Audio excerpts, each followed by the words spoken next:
For the average person, sighting a UFO can actually be pretty difficult. To the untrained eye, things like satellites, less common planes, meteors, or even shooting stars can be misinterpreted as something more mysterious, when in reality, they are quite easily identified. But what about the trained eye? What about the people who are trained to know what's in the sky around them? When pilots make a UFO sighting, suddenly it becomes a much more interesting story. In this Sci-5, I list just 5 of the many astounding UFO sightings made by pilots. Number 5. The O'Hare International Airport Saucer. This story takes place in Chicago, Illinois. The date was Tuesday, November 7th of 2006. Flight 446 was getting ready to take to the sky for its trip to California. But before it could, something strange appeared overhead. An airport ramp employee was in the process of pushing back the United Airlines plane. It was during this process that the worker first sighted the incredibly mysterious object. But this worker wasn't alone. In fact, the report stated that at least 12 of the airport employees saw what was being described as a silver disc hovering above the plane. The pilot and co-pilot were among the witnesses. It apparently hovered above for approximately 5 minutes before it shot directly up further into the sky and let a hole through to the clouds, leaving area for blue sky to be visible. At the time of the incident, John Hilkovich was the transportation reporter for the Chicago Tribune. On the incident, he stated that a United Airlines pilot had a digital camera on hand and was able to get some sort of footage of the unidentified craft, but it never made its way to the public. Keep in mind, this was 2006. Camera phones were not the common item that they are today. Had this taken place a mere 5 years later, this may have been a different story. In response to the incident, the National Aviation Reporting Center on Anomalous Phenomena published a 155-page report calling for a government inquiry in improving energy sensing technologies. They stated, any time an airborne object can hover for several minutes over a busy airport but not be registered on radar or seen visually from the control tower, it constitutes a potential threat to flight safety. So what happened after all of this? Well, nothing at all. At first, United Airlines and the Federal Aviation Administration completely denied any information at all about the sighting. But the Chicago Tribune didn't accept that, and went on to uncover a call made by the United Airlines supervisor to an FAA manager regarding the incident. The FAA went on to change their story, and said it was simply a weather phenomenon and refused to investigate further. Number 4. The Alderney UFO sighting. At the time of this 2007 sighting, pilot Ray Boyer was already an 18-year veteran of flying aircrafts. For the 8 years leading up to the incident, he flew the same flight path each working day, carrying passengers from Southampton, England to Alderney on the Channel Islands.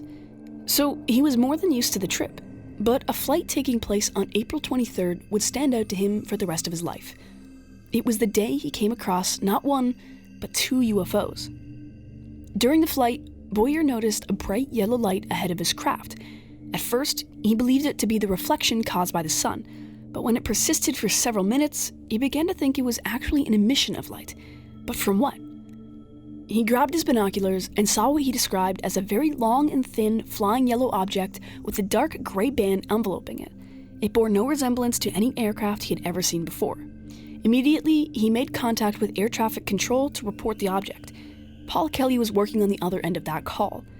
He responded that there was no presence of an object in that position, but did confirm that he was receiving a faint return radar signal, meaning there was a signal without a transponder return, which shouldn't be the case for any regulated craft.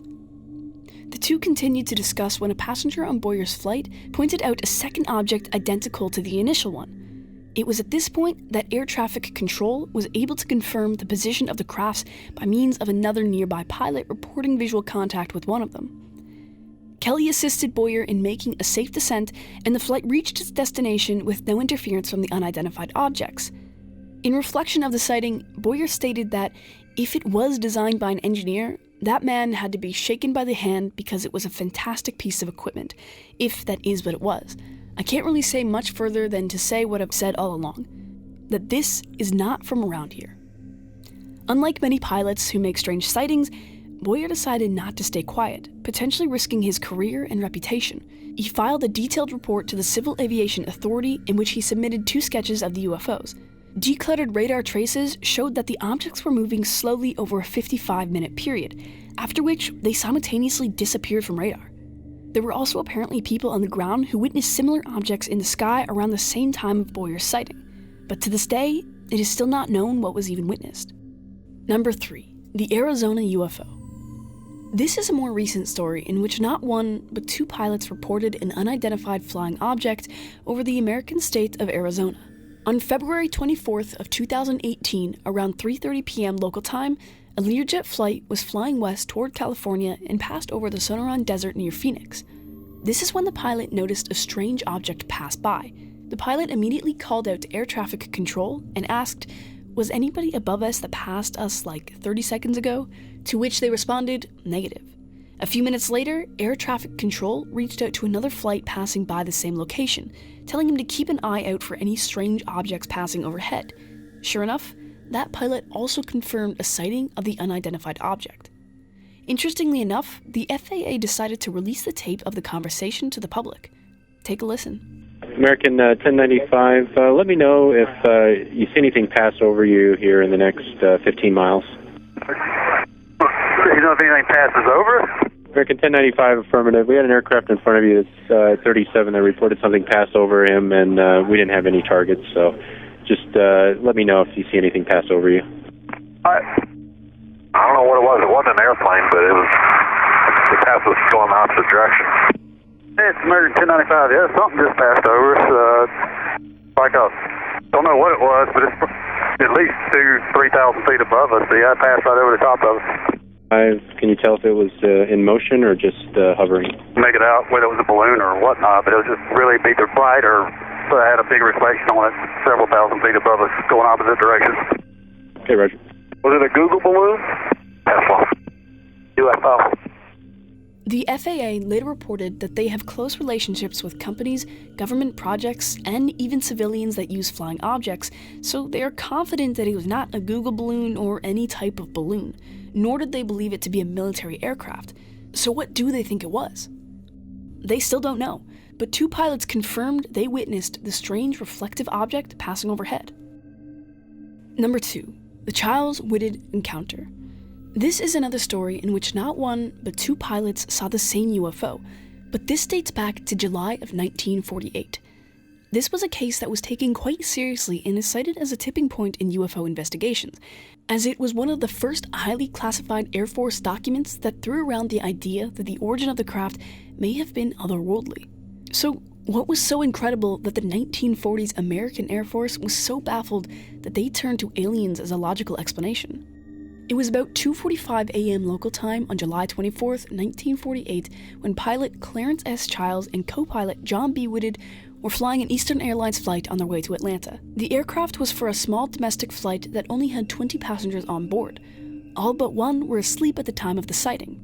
But what the pilots and their single awake passengers saw would not only change their perception of our relationship to the rest of the universe, it would also send the United States government down a rabbit hole of UFO investigations. In Chiles' statement, he described the encounter as such. It was clear there were no wings present, that it was powered by some jet or other type of power, shooting flame from the rear some 50 feet. There were 2 rows of windows which indicated an upper and lower deck, and from inside these windows, a very bright light was glowing. Underneath the ship, there was a blue glow of light. Whitted offered a similar statement. He described the object as cigar-shaped. The encounter only lasted 10 seconds as the objects flew by them. The conscious passenger was a man by the name of Clarence L. McKelvey from Columbus, Ohio. He stated that he did see an extremely bright object pass by his window, but wasn't able to make out much more than that. Both pilots made drawings of what they saw and provided information to newspapers and joined radio stations to share their story. In one statement, Chiles said, "We veered to the left and it veered to its left and passed us about 70 feet to our right and about 700 feet above us. Then, as if the pilot had seen us and wanted to avoid us, it pulled up with a tremendous burst of flame out of its rear and zoomed up into the clouds." Following the incident, an intense investigation took place, one that led the Air Technical Intelligence Center to draft a classified document titled Estimate of the Situation. An Air Force officer and the first head of Project Blue Book claims to have seen the document and says it described the situation as alien UFOs visiting our planet. But this, along with the rest of the investigation, was suppressed by skeptics. The documents were declassified and then quickly and conveniently destroyed. The supposed reason for this was that many believed the object to be of Soviet origin, and thought that the idea of an otherworldly source was completely ridiculous.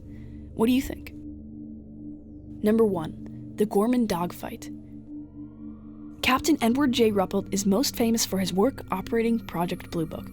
Project Blue Book, for those of you who are not familiar, is a project the United States government ran from 1952 to 1969 investigating the threat of UFOs. This story comes from a Blue Book investigation and is referred to by Ruppelt as a classic among UFO sightings.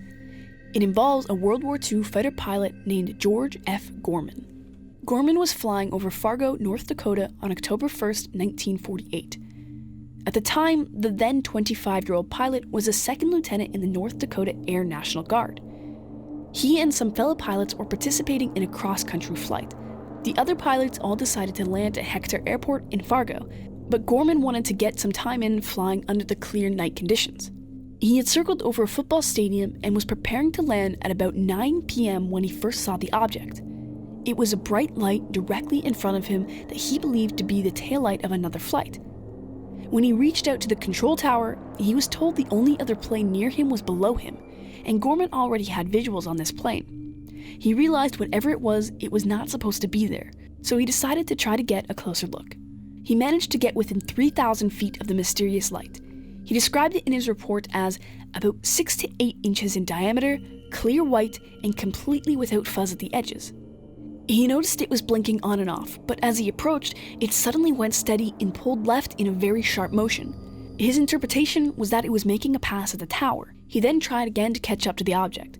He got about 7,000 feet behind it when once again it pulled a sharp turn and then started heading directly toward his plane.